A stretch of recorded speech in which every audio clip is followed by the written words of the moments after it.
Sendirian di rumah sakit, aku melihat iparku mengunggah foto ceria dengan suamiku. Captionnya menyebutku, beban, yang merusak hari mereka. Hati ini hancur, namun tekadku membulat. 1 minggu lagi, akan kubuat mereka histeris kehilangan segalanya, termasuk tempat berteduh. Sembari bersiap mendengarkan kisah ini, yuk, absen dulu di kolom komentar, dari kota mana saja kalian menonton. Jangan lupa dukung channel ini dengan like dan subscribe ya, supaya kami makin semangat mempersembahkan cerita yang lebih menarik lagi. Bau obat-obatan yang menyengat dan suara dengung pendingin ruangan menjadi teman setiaku malam ini. Aku menatap langit-langit kamar rumah sakit kelas 3 yang catnya sudah mulai mengelupas di beberapa sudut. Di sebelah kananku, seorang ibu tua mendengkur halus, sementara di sebelah kiriku, ranjang kosong yang belum terisi. Rasa sakit di perut bagian bawahku pasca operasi usus buntu tadi siang masih terasa berdenyut-denyut, seperti ada ribuan jarum yang menusuk setiap kali aku mencoba bergerak sedikit saja. Tenggorokanku kering kerontang, rasanya seperti menelan pasir. Aku melirik ke arah meja kecil di samping tempat tidur. Ada botol air mineral di sana, tapi posisinya terlalu jauh dari jangkauan tanganku yang terpasang selang infus. Aku mencoba menggeser tubuhku, namun rasa nyeri hebat langsung menghantam, membuatku meringis menahan teriak. Mataku beralih ke kursi penunggu di samping ranjang. Kosong. Tidak ada siapa-siapa di sana. Tidak ada suamiku, Dika. Tidak ada adik iparku, Sinta, yang selama ini tinggal menumpang di rumah kami.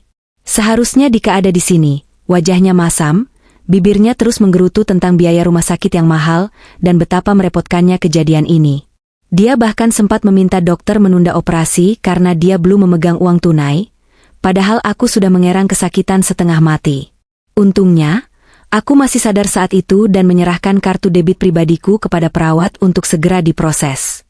Aku pulang dulu ya, ambil baju ganti buat kamu, katanya tadi sore, sesaat sebelum aku didorong masuk ke ruang operasi. Sekarang jam dinding menunjukkan pukul 11 malam.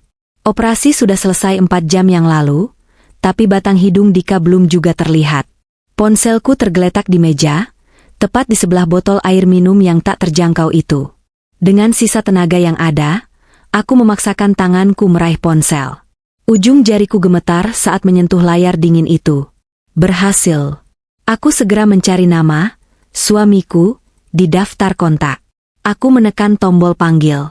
Panggilan itu ditolak. Nomor yang Anda tuju sedang sibuk. Air mataku menetes tanpa bisa ditahan. Sakit fisik ini tidak seberapa dibandingkan rasa sakit di dada. Aku mengetik pesan singkat lewat WhatsApp. Mas, kamu di mana? Aku sudah sadar. Sakit banget. Mas, aku haus, tolong bawakan air atau datang sebentar. Centang 2. Dibaca. Tapi tidak ada balasan. 5 menit berlalu, 10 menit berlalu. Layar ponselku tetap gelap. Aku merasa seperti pengemis yang meminta perhatian pada orang yang seharusnya menjadi pelindungku. Setengah jam kemudian, akhirnya ponselku bergetar. Dika menelepon balik. Dengan cepat aku menggeser tombol hijau, berharap mendengar suara cemas atau setidaknya alasan logis kenapa dia menghilang. Halo, Mas? Kamu di mana? Tolong kesini. Suaraku parau dan lemah. Aduh, Ayu. Kamu itu bisa nggak sih nggak neror aku terus? Suara bentakan Dika di seberang sana membuatku tersentak kaget. Jantungku berdegup kencang. Bukan kata sayang atau tanya kabar yang kudapat, melainkan amarah. Mas, aku habis operasi, Mas. Aku sendirian, haus, nggak bisa gerak. Ya minta tolong suster lah. Gunanya mereka di sana apa? Kamu itu manja banget sih jadi perempuan. Cuma operasi usus buntu aja kayak mau mati. Sembur Dika tanpa perasaan. Aku terdiam, lidahku keluh. Mas kok ngomong gitu? Kamu janji mau nemenin aku malam ini. Kamu bilang mau ambil baju. Aku capek. Capek. Potong Dika dengan nada tinggi. Tadi habis dari rumah sakit, Sinta minta diantar cari makan. Dia lagi stres, butuh hiburan. Kami baru sampai rumah. Badan rasanya remuk semua. Kalau aku ke rumah sakit lagi sekarang, bisa-bisa aku yang sakit. Kamu ngerti sedikit dong sama kondisi suami. Aku tercengang. Sinta stres?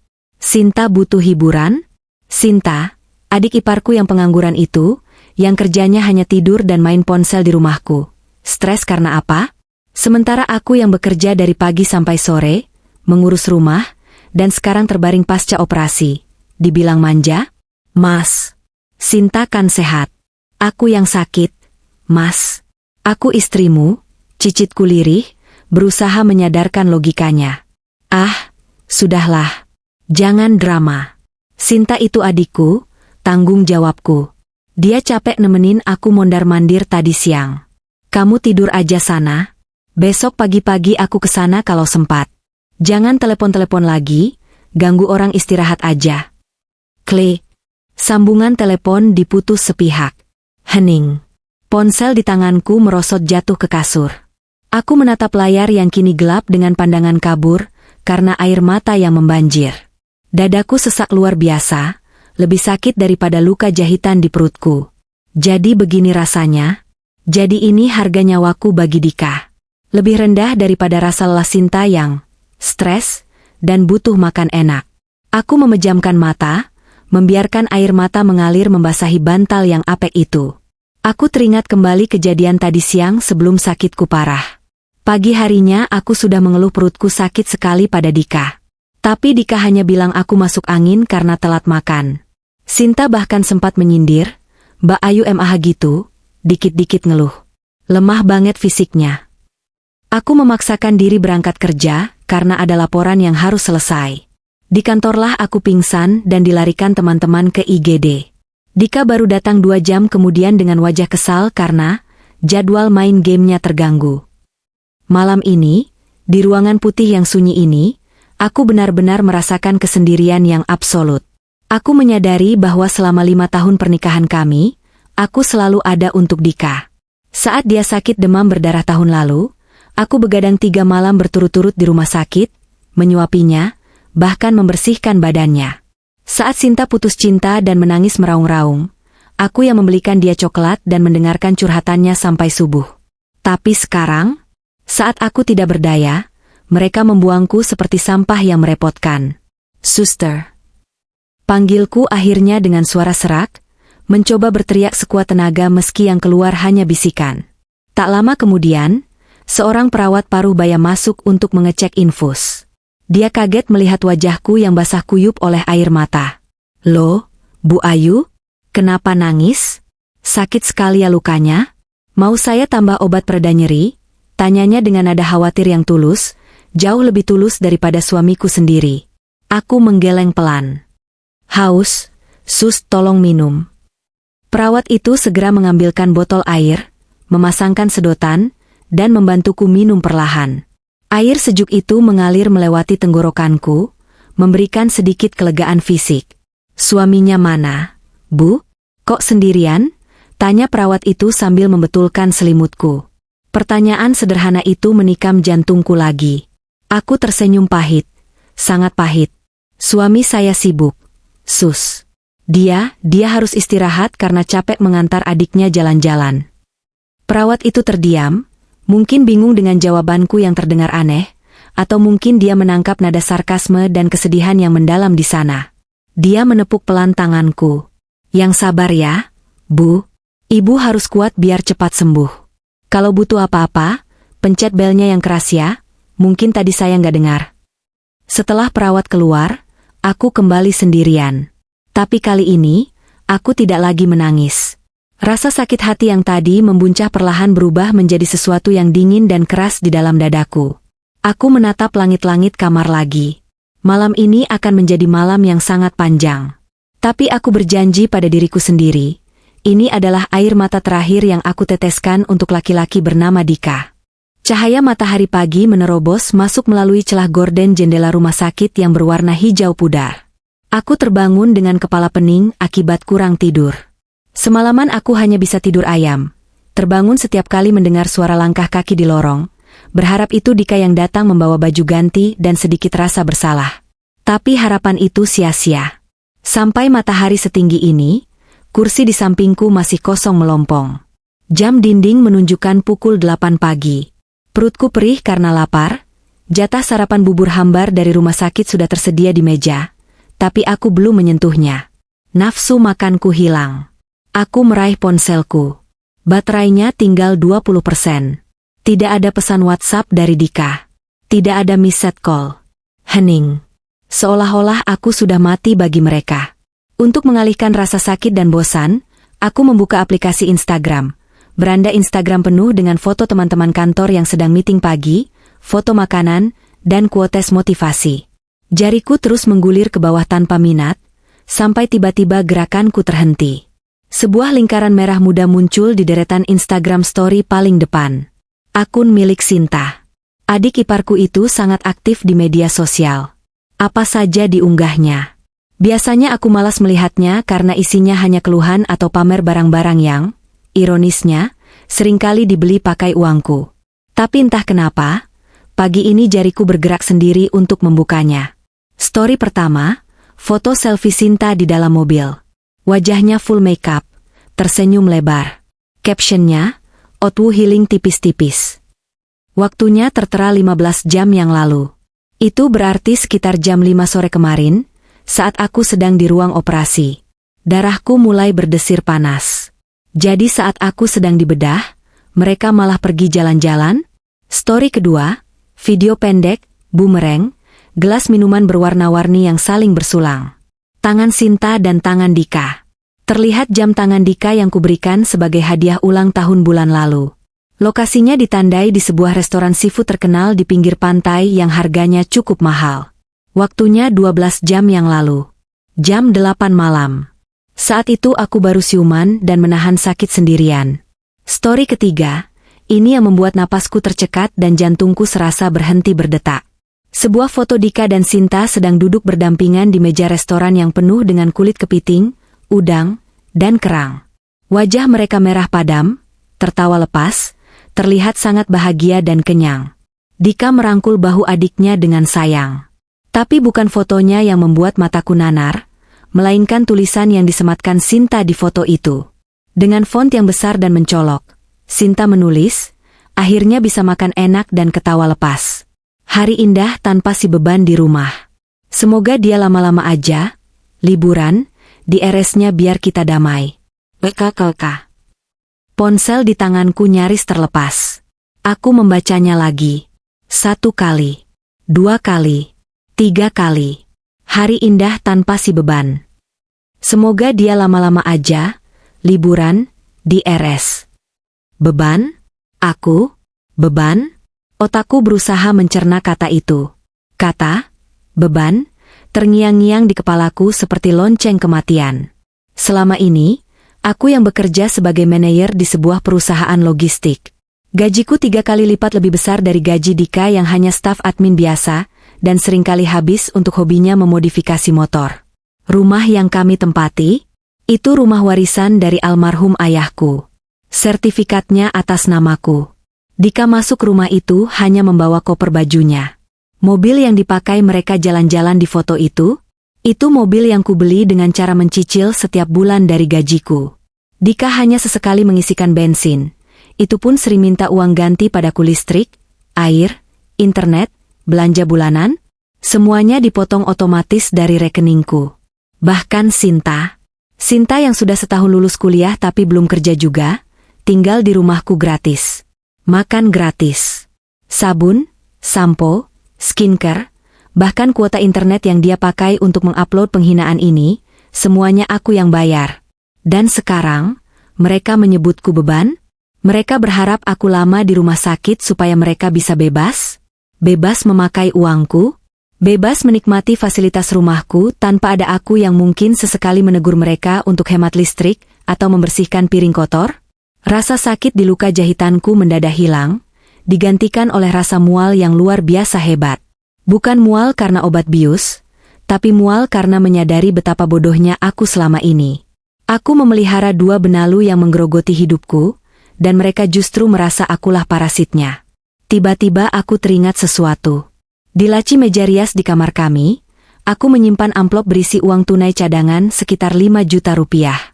Uang itu aku simpan untuk keperluan darurat. Dika tahu tempatnya. Jangan-jangan, tanganku gemetar hebat karena amarah. Mereka bersenang-senang di atas penderitaanku, menggunakan uangku, lalu meludahiku dengan sebutan, beban. Air mataku yang kemarin mengalir deras karena sedih, kini mengering seketika. Tidak, aku tidak akan menangis lagi. Menangisi manusia-manusia tidak tahu diri, seperti mereka hanya akan menghabiskan air tubuhku yang berharga. Bebannya? Bisikku lirih pada kesunyian ruangan. Kalian pikir aku beban? Aku tersenyum miring. Senyum yang belum pernah tersungging di bibirku sebelumnya. Senyum seorang wanita yang hatinya baru saja mati dan terlahir kembali sebagai sesuatu yang jauh lebih menakutkan. Baiklah. Kalau aku beban, maka aku akan berhenti menopang kalian. Kita lihat seberapa kuat kalian berdiri tanpa beban ini. Aku mengambil ponselku lagi. Aku membuka aplikasi mobile banking.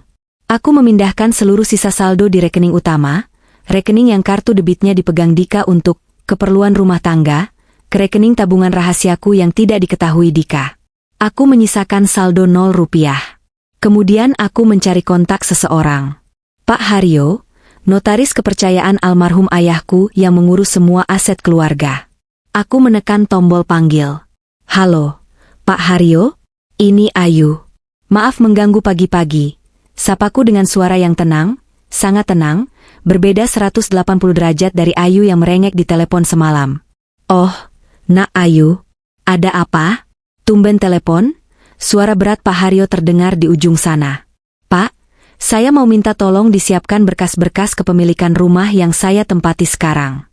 Dan tolong cek, apakah sertifikat aslinya masih aman di brankas Bapak? Masih, Nak. Aman sesuai amanat almarhum bapakmu. Kenapa? Mau dijual? Belum, Pak. Tapi saya mau memastikan posisi hukum saya kuat. Saya berencana melakukan pembersihan besar-besaran, jawabku dingin. Dan satu lagi, Pak. Bisakah Bapak merekomendasikan agen properti yang bisa bekerja cepat? Saya mungkin butuh jasa mereka minggu depan. Pembicaraan itu berlangsung singkat namun padat. Pintu kamar rawat inap tiba-tiba terbuka. Dika masuk dengan wajah kusut. Lama banget sih tidurnya? Udah siang nih, kata Dika tanpa rasa bersalah, melempar tas berisi baju ganti ke ujung kasur. Nih bajumu. Aku buru-buru mau ke kantor, udah telat gara-gara harus kesini dulu. Dia tidak bertanya, apa kabar? Dia tidak mencium keningku. Dia tidak melihat mataku yang bengkak. Aku menatap suamiku itu. Makasih, Mas, jawabku singkat, datar, tanpa emosi. Dika mengerutkan kening, mungkin merasa aneh karena aku tidak mengomel atau menangis seperti semalam. Kamu kenapa? Masih sakit? Enggak, jawabku sambil memalingkan wajah. Cuma lagi menikmati liburan. Kan kata Sinta, semoga aku lama liburan di sini. Wajah Dika berubah pucat seketika. Dia tahu aku sudah melihatnya. Pergilah kerja, Mas. Jangan sampai telat. Aku mau tidur lagi, menikmati jadi beban. Dika terdiam kaku di tempatnya berdiri. Bab 3, air mata yang mengering. Sudut pandang Ayu. Dika sudah pergi 5 menit yang lalu, meninggalkan ruangan yang kembali sunyi. Tapi kali ini, kesunyian itu tidak lagi menakutkan bagiku. Kesunyian ini terasa seperti kawan lama yang datang membawa kejernihan pikiran. Aku tidak lagi merasa sedih. Aneh, bukan? Seharusnya aku meraung, memaki Dika saat dia datang tadi, atau melempar ponsel ke wajahnya sambil menunjukkan screenshot story Sinta. Tapi aku tidak melakukannya. Kenapa? Karena amarah itu butuh energi. Dan aku tidak sudi membuang energiku untuk orang yang bahkan tidak menganggapku manusia. Aku duduk bersandar di bantal yang ditinggikan, menatap tas baju yang dilempar Dika tadi. Tas itu terbuka sedikit, memperlihatkan daster lusuhku yang belum disetrika. Dika bahkan tidak repot-repot melipatnya dengan rapi. Dia hanya menyumpalnya asal-asalan.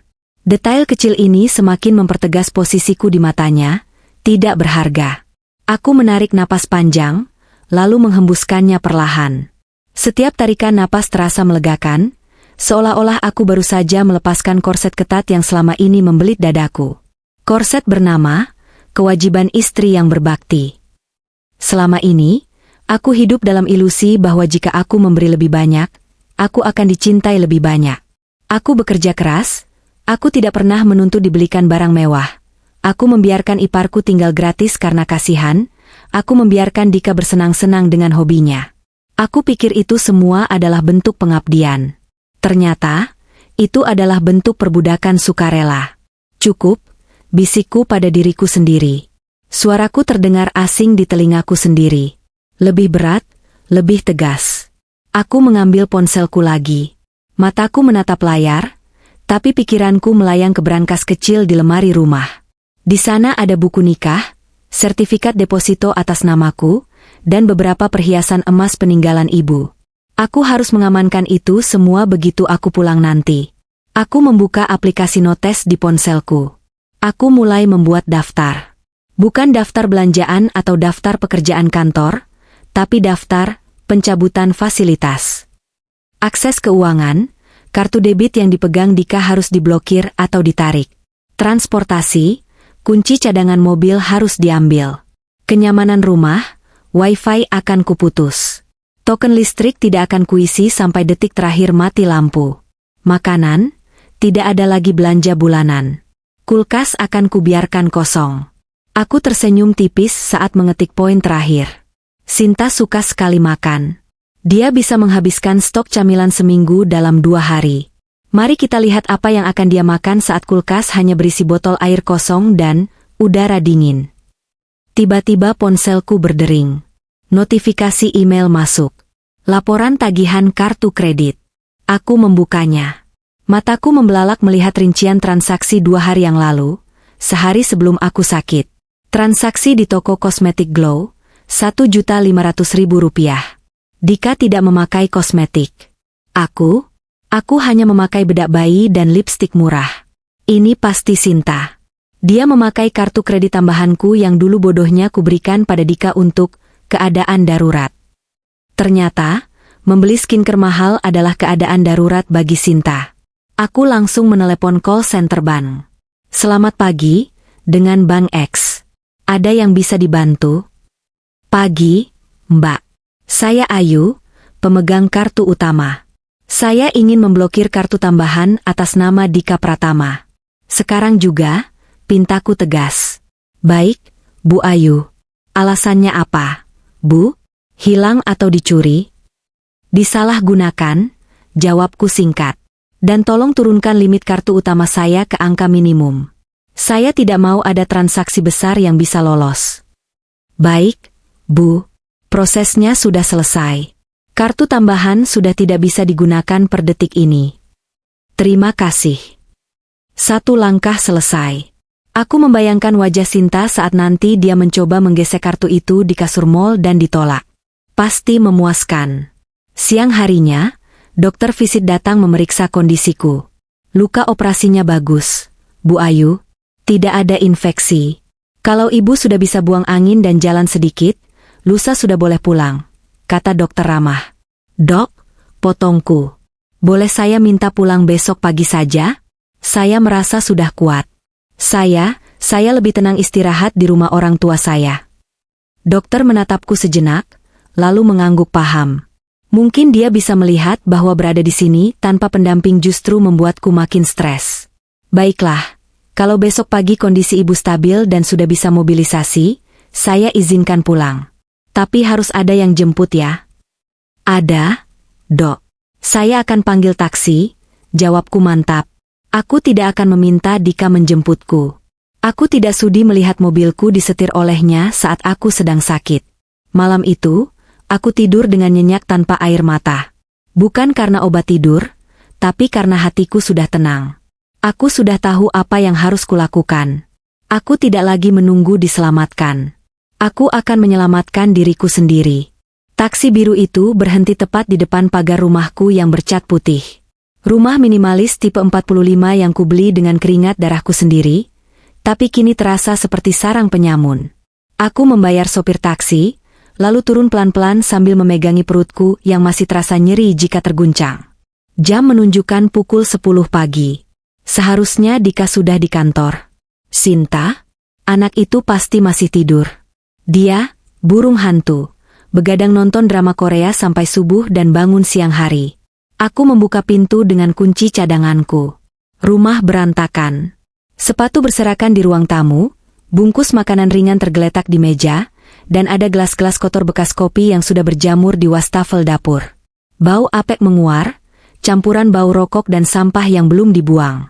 Hatiku perih melihat istanaku diperlakukan seperti kapal pecah. Tapi aku menahan diri untuk tidak membereskannya. Ingat rencana, Ayu. Jangan jadi babu, batinku mengingatkan. Aku berjalan pelan menuju kamar utama. Pintunya tidak terkunci.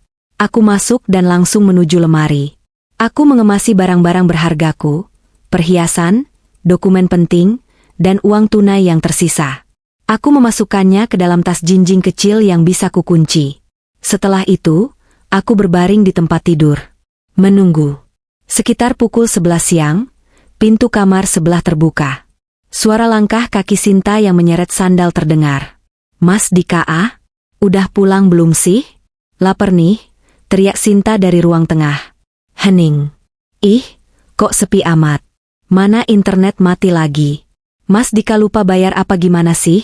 Gerutunya keras-keras. Aku keluar dari kamar dengan wajah pucat yang kubuat-buat, meski sebenarnya memang masih pucat. "Mas Dika kerja, Sin," kataku pelan. Sinta terlonjak kaget. Dia berbalik, menatapku dengan mata melotot. Dia masih memakai piyama satin pendek, rambutnya acak-acakan. Mbak Ayu, kapan pulang? Kok nggak bilang-bilang? Kirain masih betah di rumah sakit," sindirnya tanpa basa-basi. Tidak ada kata, "Selamat datang," atau "Gimana kabarnya?" "Dokter nyuruh pulang." "Biaya mahal," jawabku singkat, berjalan tertatih menuju dapur untuk mengambil air minum. Sinta mengikutiku, matanya memindai meja makan yang kosong. "Mbak, nggak bawa makanan? Aku lapar banget nih." Di kulkas kosong melompong. "Mas Dika nggak ninggalin duit belanja." "Mbak nggak bawa apa-apa, Sin. Mbak masih sakit, nggak boleh angkat berat. Lagian duit Mbak habis buat bayar operasi kemarin." Bohongku, operasi itu ditanggung asuransi kantor. Tapi mereka tidak perlu tahu. Wajah Sinta menekuk. "Terus kita makan apa dong? Masa aku makan mie instan lagi? Kemarin udah mie terus." "Mbak pesen GoFood gih, aku mau pizza yang cheeseburst." Aku menatap Sinta dengan tatapan kosong. "Mbak nggak punya uang, Sin. Aplikasi Gojek Mbak saldonya 0. Minta Mas Dika aja sana." "Ih, Mbak Ayu pelit banget sih. Kan biasanya Mbak yang bayarin." Sinta menghentakkan kakinya kesal seperti anak kecil. "Ya udah, masakin nasi goreng kek atau apa. Masa orang sakit cuma diam doang." "Mbak sakit, Sin. Bekas operasinya masih basah. Kalau kamu lapar, masak sendiri. Beras ada, telur ada." "Aku nggak bisa masak. Nanti tanganku kasar," bentaknya. Lalu dia pergi ke kamarnya sambil membanting pintu. Dasar beban. Pulang-pulang bikin emosi aja. Aku tersenyum tipis mendengar bantingan pintu itu. "Nikmati laparmu, Tuan Putri." Sore harinya, Dika pulang. Wajahnya langsung masam begitu melihat rumah yang masih berantakan. Dia melihatku sedang duduk santai di sofa sambil membaca buku, sementara di sekelilingku sampah bungkus snack Sinta masih berserakan. "Ayu, kamu udah pulang kok rumah masih kayak kandang babi gini?" seru Dika, melempar tas kerjanya ke kursi. "Sinta tadi telepon nangis-nangis katanya kelaparan kamu nggak mau beliin makan. Kamu ini istri macam apa sih? Udah pulang ya urus rumah dong." Aku menutup bukuku pelan. Aku menatap Dika lurus di matanya. "Aku baru pulang operasi, Mas. Dokter bilang aku nggak boleh capek selama seminggu. Kalau aku gerak dikit, jahitan bisa lepas. Mas mau bayarin operasi ulang?" tanyaku tenang. Dika terdiam, skakmat dengan alasan medis. Tapi egonya tidak mau kalah. "Ya setidaknya bersihin meja ini kek. Atau pesenin makanan buat Sinta. Kasihan dia." "Uangku habis, Mas," jawabku lagi, mantra andalanku minggu ini. "Kartu kreditku juga limitnya habis. Nggak tahu kenapa. Mungkin ada yang pakai belanja banyak kemarin." Aku melirik Sinta yang baru keluar kamar dengan wajah cemberut. Wajah Sinta memucat sedikit. Dia pasti ingat transaksi skincare-nya. Dia diam saja, takut ketahuan Dika. Halah, alasan. Bilang aja kamu males. Dika merogoh dompetnya dengan kasar. Dia mengeluarkan selembar uang 50.000. Nih, Sinta. Beli makan di warteg depan. Cukup buat berdua sama aku. Yah, mas masa warteg? Aku mau pizza. Rengek Sinta. Duit lagi seret. Sin, diam aja, bentak Dika. Dia juga stres karena biasanya akhir bulan begini dia mengandalkan suntikan dana dariku. Tapi sekarang keran itu tertutup. Malam itu, mereka makan nasi bungkus warteg di ruang tengah dengan wajah ditekuk. Aku masuk kamar, mengunci pintu, dan memakan roti gandum serta susu yang kusimpan di tasku. Hari demi hari berlalu dengan pola yang sama.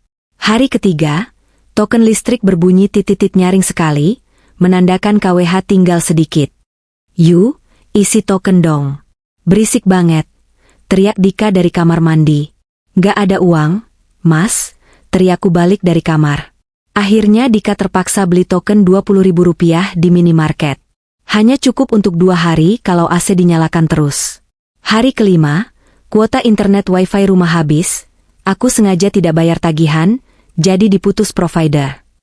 Sinta mengamuk. Mas Dika wifi mati. Aku nggak bisa nonton Netflix. Sinyal HP-ku lemot. Ayu, bayar internet, perintah Dika. Uang dari mana? Mas, aku kan beban. Beban nggak punya penghasilan, jawabku santai sambil menyiram tanaman di teras. Sinta akhirnya menangis karena bosan. Dika marah-marah, menendang kursi, tapi tidak bisa berbuat apa-apa karena gajinya sudah menipis. Hari ketujuh, puncak dari segalanya. Pagi itu, Dika dan Sinta terlihat berbisik-bisik di dapur. Mereka pikir aku masih tidur. Mas, besok kan aku ulang tahun. Temen-temen geng sosialitaku udah pada nanyain mau party di mana. Bisik Sinta. Aduh, Sin. Duit mas tinggal 300.000. Mana cukup buat party? Desis Dika. Pinjam duit kantor dulu kek. Mas. Atau itu, gadaikan emasnya Mbak Ayu yang dilaci. Kan dia nggak tahu, usul Sinta dengan ide jahatnya. Berani kau sentuh emasku, kupotong tanganmu, batinku geram. Tapi untungnya, emasku sudah kuamankan di tas jinjing yang selalu kubawa tidur. Jangan, bahaya kalau ketahuan. Gini aja, kata Dika. Kita bikin acara di rumah aja. Biar murah. Kita suruh Ayu masak. Dia kan pinter masak rendang sama ayam bakar. Bahannya beli di pasar murah kok. Minumnya es sirup aja. Yang penting kelihatan mewah di foto. Ide bagus. Tapi Mbak Ayu mau nggak? Dia kan lagi mode, beban, gitu. Ragu Sinta. Halah, diancam dikit juga nurut. Dia kan takut ditinggalin aku, jawab Dika sombong. Aku mengepalkan tangan. Takut ditinggalin kamu? Mas, aku sedang menghitung detik untuk menendangmu. Siangnya, Dika menghampiriku di ruang TV. Dia memasang wajah manis yang menjijikan. Ayu sayang, panggilnya lembut. Besok Sinta ulang tahun. Kasihan dia setahun sekali masa nggak dirayain. Teman-temannya mau datang ke sini. Aku menatapnya datar. Terus? Minta tolong ya, Dek. Kamu masakin rendang sama ayam bakar spesialmu. Buat 20 orang aja. Nggak banyak kok. Sekalian syukuran kamu sembuh. Pagi itu, rumah kami yang biasanya sepi mencekam mendadak sibuk. Bukan kesibukan yang menyenangkan seperti persiapan lebaran, melainkan kesibukan yang dipenuhi perintah-perintah angku dari dua manusia yang merasa dirinya raja dan ratu. Sinta bangun lebih pagi dari biasanya, sebuah keajaiban dunia, dengan wajah berseri-seri penuh masker wajah yang menempel. Dika juga tampak sibuk memindahkan kursi-kursi ruang tamu, agar ruangan terlihat lebih luas. Yu, Ayu, teriak Dika dari ruang tengah. Ini taplak mejanya yang batik mana? Masa taplaknya buluk begini? Malu-maluin kalau dilihat teman-temannya Sinta. Aku keluar dari kamar dengan langkah pelan, memegang secangkir teh hangat. Aku sengaja bergerak lambat, menikmati setiap detik kepanikan mereka. Taplak batik ada di lemari atas. Mas, ambil sendiri. Aku nggak bisa manjat kursi, perutku masih sakit kalau ketarik. Jawabku tenang. Dika mendecakkan lidah, kesal. Kamu tuh ya, disuruh dikit alasan sakit. Cepetan sembuh kek. Gerutunya sambil menyeret kursi untuk mengambil taplak sendiri. Sinta keluar dari kamar mandi, handuk melilit di kepalanya. Dia menatapku dengan tatapan menilai. Mbak Ayu, nanti pas acara mulai jam 7 malam, Mbak jangan pakai daster ya. Pakai baju yang bagusan dikit. Jangan malu-maluin aku. Temen-temenku itu selebgram, anak pejabat, anak pengusaha. Kalau mereka lihat kakak iparku kucel, nanti aku dibully. Aku menyesap tehku, menyembunyikan senyum sinis di balik bibir cangkir. Iya, Sin. Tenang aja. Mbak bakal pakai baju paling rapi. Mbak bakal tampil beda malam ini. Bagus deh, Sinta mengibaskan tangannya. Oh ya, masakannya gimana? Udah belanja? Ingat ya, rendangnya harus empuk. Dagingnya jangan yang banyak lemak. Ayam bakarnya bumbunya harus meresap sampai tulang. Jangan hambar kayak biasanya. Duit 300.000 yang Mas Dika kasih kemarin mana cukup buat beli daging sapi premium tanpa lemak buat 20 orang. Sin, sindirku halus. Sinta memutar bola matanya. Ya pinter-pinternya Mbak lah nawar di pasar. Atau tambahin pakai duit simpenan Mbak dulu. Nanti kalau Mas Dika gajian diganti. Pelit banget sih sama adik ipar sendiri. Iya, yu. Talangin dulu napa, sahut Dika dari atas kursi. Masa buat acara setahun sekali aja hitung-hitungan. Aku mengangguk pelan. Iya, Mas. Udah beres kok. Aku udah pesen bahan-bahannya. Nah gitu dong. Dika tersenyum puas, merasa kemenangannya sudah mutlak. Dia pikir aku sudah kembali menjadi Ayu yang penurut, Ayu yang takut kehilangan suami, Ayu si, sapi perah.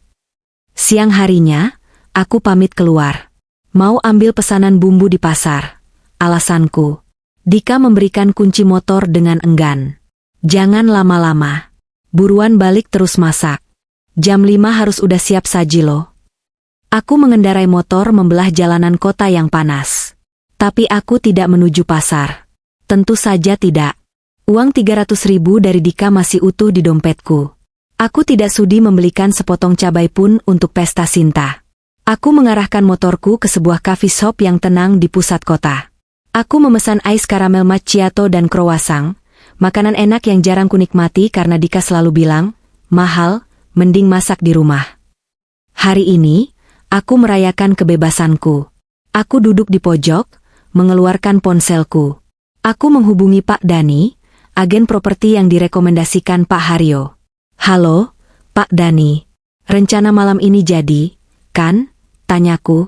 Jadi, Bu Ayu. Saya dan tim sudah siap. Pembeli yang kemarin juga sangat antusias. Beliau ingin segera melihat kondisi rumah kosongnya malam ini juga karena besok beliau mau langsung renovasi. Jawab Pak Dani dengan suara profesional. Bagus. Datanglah tepat pukul 8 malam, Pak.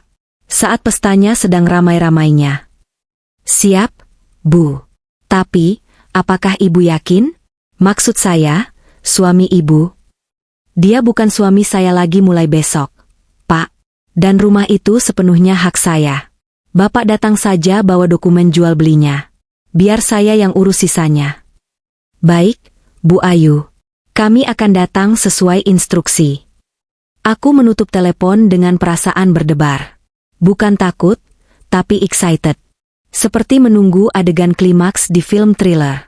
Setelah menghabiskan kopiku, aku pergi ke salon di sebelah coffee shop. Aku mencuci rambut, cerambat, dan memotong rambutku sedikit agar terlihat lebih segar. Selama ini aku selalu menguncir rambutku asal-asalan karena sibuk mengurus rumah. Hari ini, aku melihat pantulan diriku di cermin salon. Ayu yang cantik. Ayu yang mandiri. Ayu yang bukan beban. Pukul 4 sore, aku pulang ke rumah. Aku tidak membawa belanjaan apa-apa, hanya kantong plastik hitam berisi kotak kosong bekas sepatu yang kupungut di tempat sampah salon. Hanya untuk properti agar terlihat, bawa sesuatu. Saat aku masuk rumah, Sinta sedang sibuk menghias ruang tamu dengan balon huruf bertuliskan, Happy Birthday Sinta Princess. Dika sedang memasang speaker besar. Lama banget sih.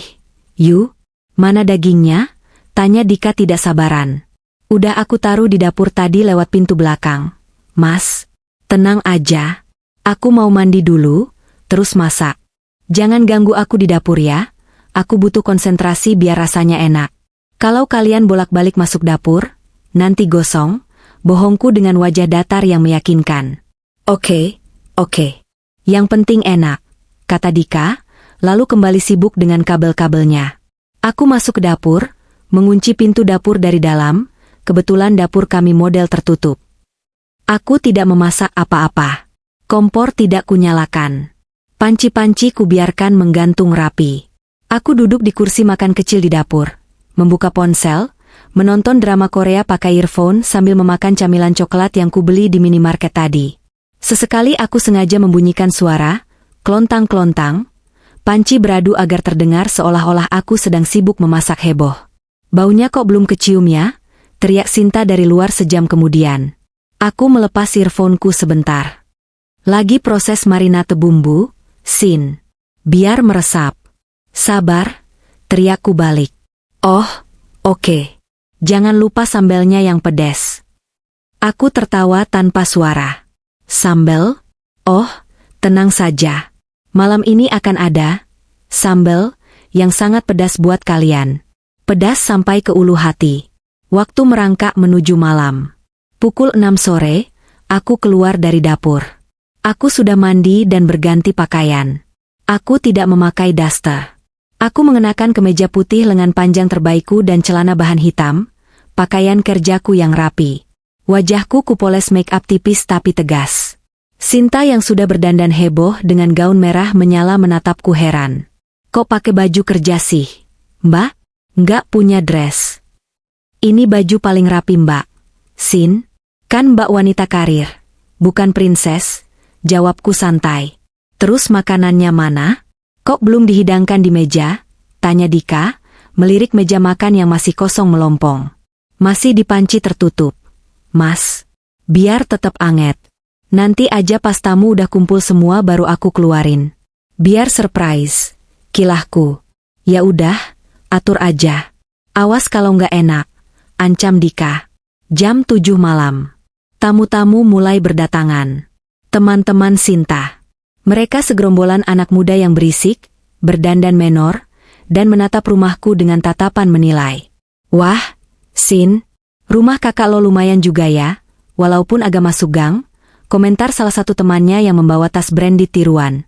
Iya dong, kan Mas Dika sukses, jawab Sinta bangga, sambil mengibaskan rambutnya. Ini rumah hasil kerja keras Mas Dika lo.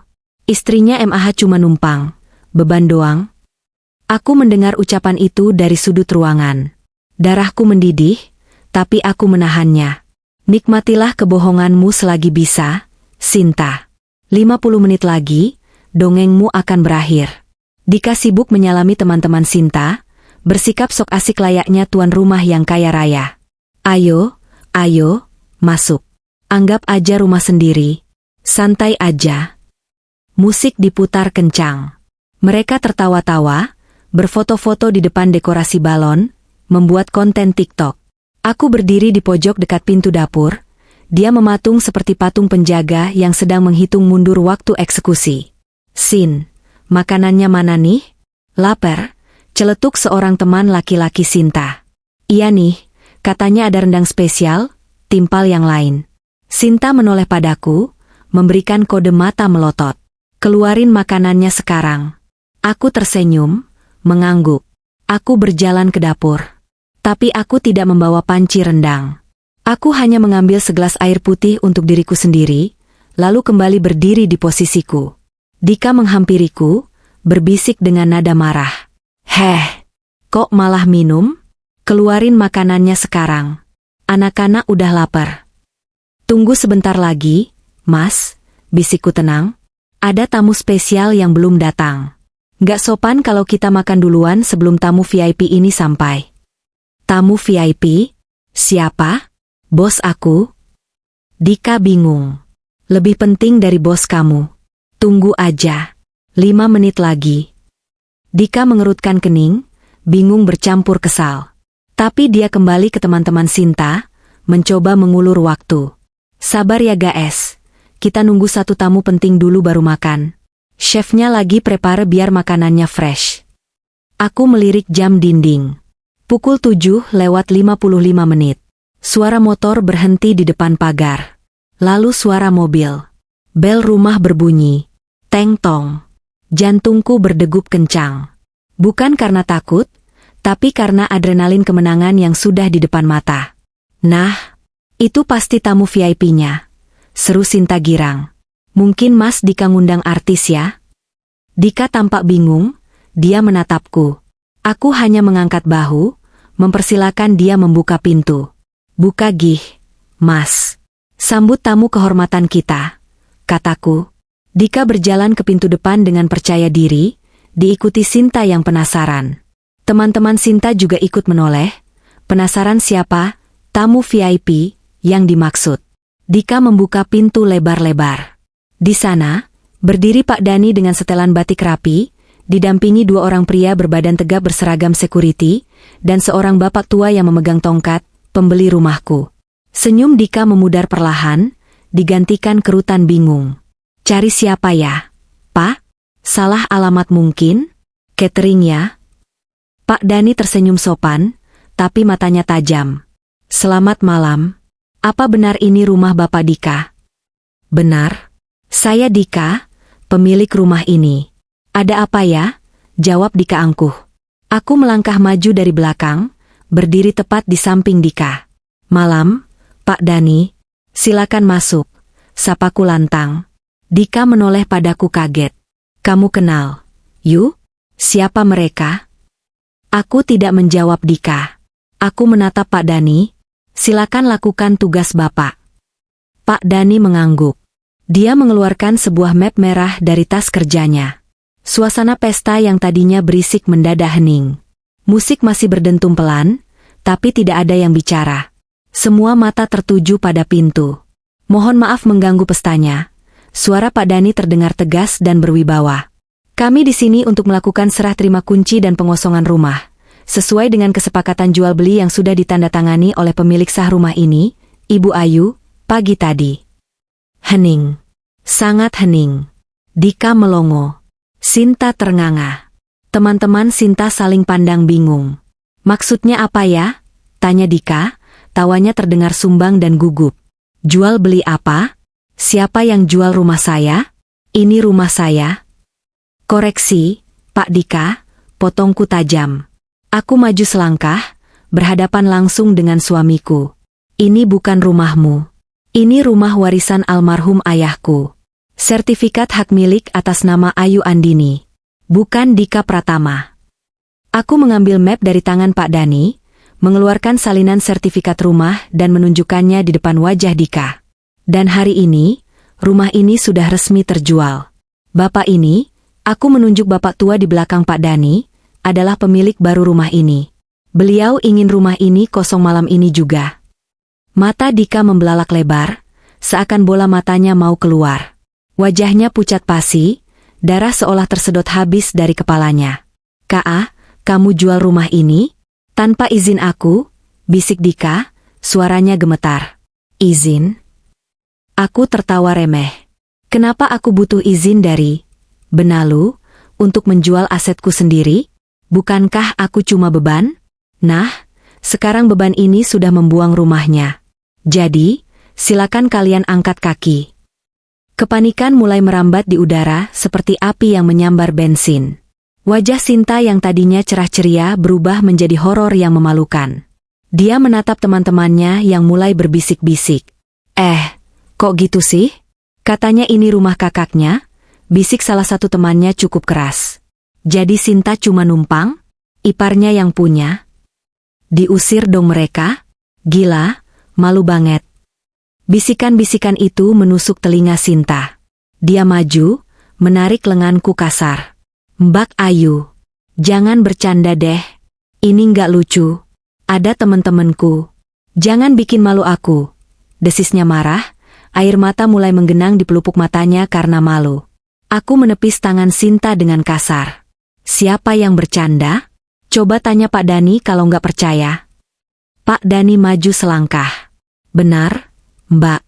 Transaksi sudah sah. Dana sudah ditransfer ke rekening Bu Ayu lunas sore tadi. Sesuai perjanjian, rumah harus kosong malam ini pukul 9. Sekarang sudah pukul 8 lebih 15 menit. Kalian punya waktu 45 menit untuk mengemasi barang-barang pribadi sebelum kami ganti kuncinya. Gila. Kalian gila? Teriak Dika histeris. Nggak bisa gitu dong. Ini rumah tangga kami. Saya suami. Saya kepala keluarga. Ayu, batalkan. Aku nggak setuju. Mas, kamu lupa? Kataku tenang, menatapnya dengan tatapan mematikan. Seminggu yang lalu, saat aku terbaring di rumah sakit sendirian, kalian makan enak dan bikin status bilang aku beban.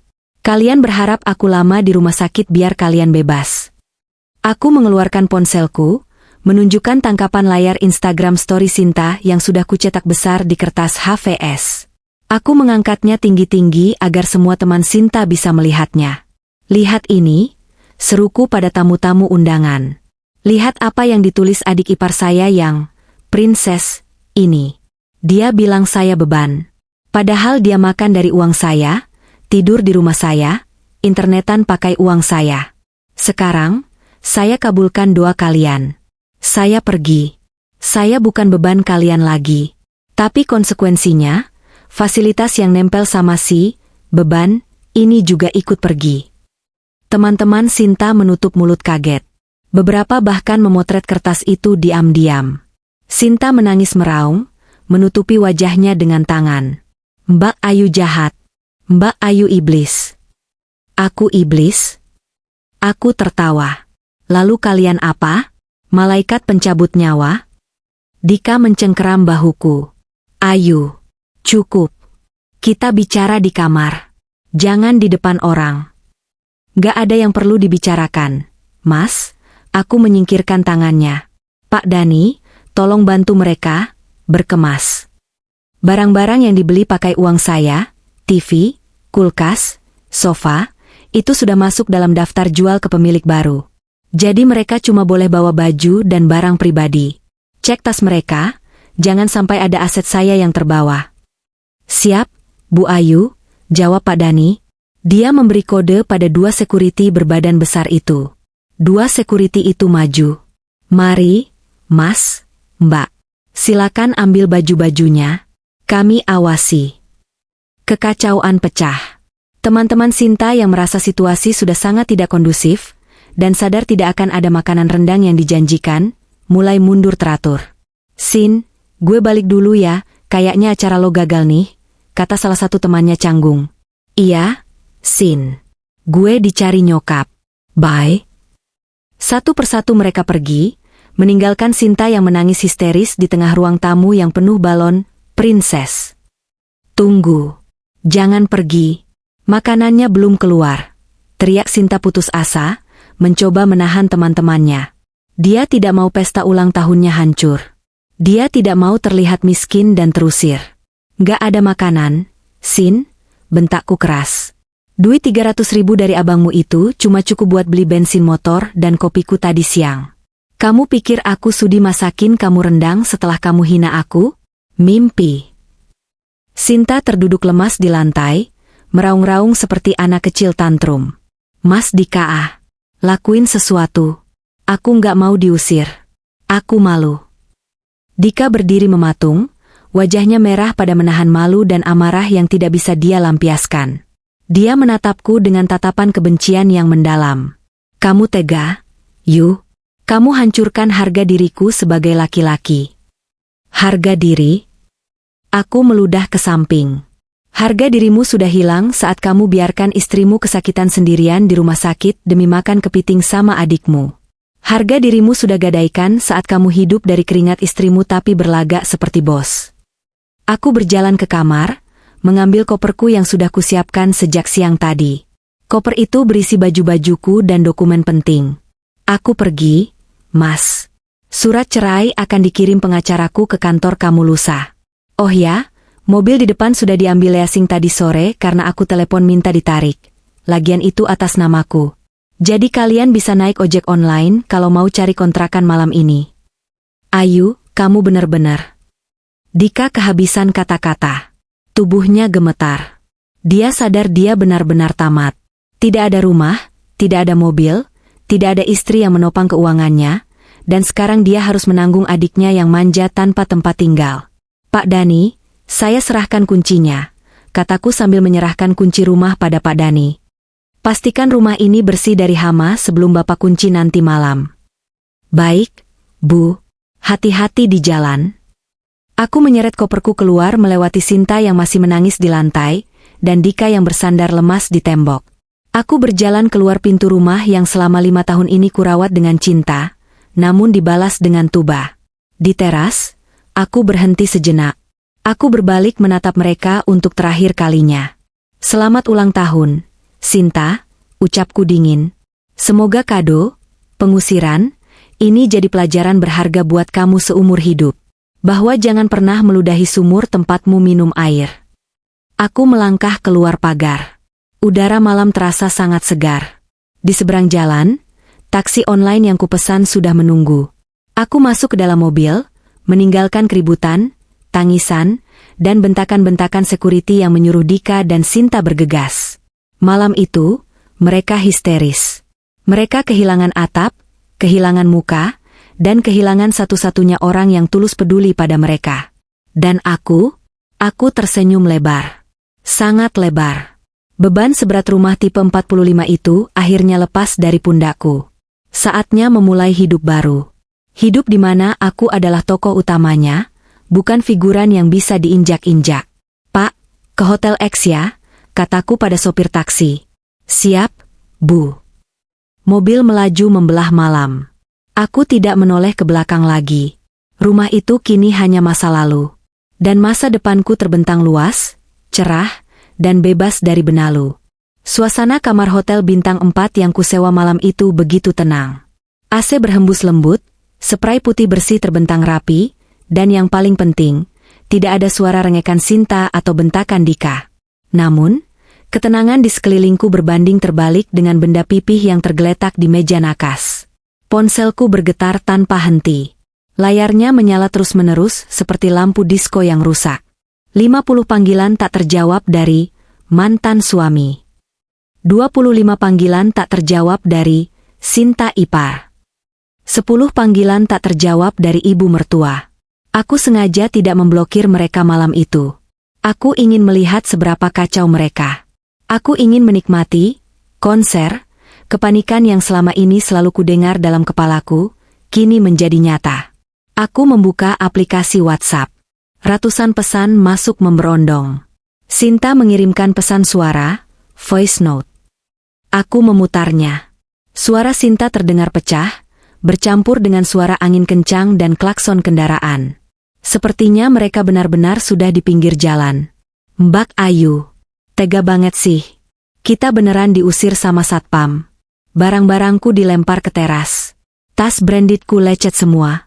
Mas Dika cuma diam aja kayak orang bego. Jemput kita dong, Mbak. Kita mau tidur di mana?" Malu dilihat tetangga. Pesan berikutnya dari Dika. Isinya bukan permohonan maaf, tapi makian yang bercampur keputusasaan. "Ayu, angkat teleponnya. Kamu di mana? Jangan main-main ya. Ini penelantaran suami. Aku laporin polisi kamu. Balikin kunci rumah atau transfer uang buat hotel. Kita nggak punya uang tunai sama sekali." Aku tersenyum sinis. "Lapor polisi," gumamku pelan. "Silakan lapor. Polisi mana yang mau mengurus suami yang menumpang di rumah istri dan diusir oleh pemilik sahnya?" Aku mengetik satu balasan singkat untuk Dika. "Kalian kan sehat, tidak cacat. Masih punya kaki dan tangan. Cari uang sendiri. Jangan ganggu, beban, ini yang mau tidur nyenyak." Setelah itu, aku mematikan ponsel. Malam itu, aku tidur lebih nyenyak dari malam pengantin kami dulu. Keesokan harinya, drama sesungguhnya terjadi. Aku sengaja datang ke kantor agak siang. Tubuhku sudah jauh lebih segar. Namun, baru saja aku melangkah masuk ke lobi gedung kantor, aku melihat keributan di dekat meja resepsionis. Di sana, Dika berdiri dengan pakaian yang kusut, baju yang sama dengan yang dia pakai di pesta semalam. Rambutnya acak-acakan, matanya merah bengkak. Dia sedang berteriak-teriak pada satpam kantor yang menahannya. Saya mau ketemu istri saya. Ayu. Panggil dia keluar. Teriak Dika histeris. Beberapa karyawan yang lewat berhenti untuk menonton. Jantungku berdegup kencang, tapi bukan karena takut. Aku menegakkan kepala, berjalan mendekat dengan langkah pasti. Ada apa ini ribut-ribut? Tanyaku lantang. Dika menoleh. Begitu melihatku, wajah garangnya luntur seketika, berganti menjadi wajah memelas yang menyedihkan. Dia menerobos satpam dan berlari ke arahku. Lalu, di depan puluhan rekan kerjaku dan orang-orang yang berlalu lalang di lobi, dia menjatuhkan dirinya ke lantai. Dika berlutut. Dia memeluk kakiku erat-erat. Ayu ampun, Yu tolong aku. Isaknya keras. Suara tangisnya menggema di lobi marmer itu. Kami tidur di masjid semalam, Yu. Diusir marbot pas subuh. Sinta demam, dia nggak biasa tidur di lantai. Tolong, Yu, kasih kami pinjam uang atau kontrakan kecil aja. Aku janji bakal bayar nanti. Orang-orang mulai berbisik-bisik. Itu suaminya Bu Ayu manajer logistik kan? Kok kayak gelandangan? Kenapa sampai sujud-sujud gitu? Aku menatap Dika dari atas ke bawah dengan tatapan dingin. Dulu, aku akan merasa malu dan segera membawanya pergi agar tidak jadi tontonan. Tapi hari ini, aku membiarkannya. Biar dunia tahu betapa rapuhnya laki-laki yang selama ini sok berkuasa di rumahku. Lepaskan kakiku, Mas. Kamu mengotori celanaku. Ucapku datar. Nggak mau. Aku nggak bakal lepasin sebelum kamu maafin aku dan bawa kami pulang. Dika makin mengeratkan pelukannya, air mata dan ingusnya menempel di celana bahanku. Aku menghela napas panjang, lalu memberi kode pada dua satpam kantor yang berbadan tegap. Pak, tolong amankan orang ini. Dia mengganggu kenyamanan kantor. Saya tidak kenal dia. Dia cuma masa lalu yang sudah kedaluarsa. Siap, Bu Ayu. Dua satpam itu langsung menarik paksa Dika. Dika meronta-ronta, berteriak histeris seperti orang gila. Ayu, kamu istri durhaka. Kamu bakal kualat.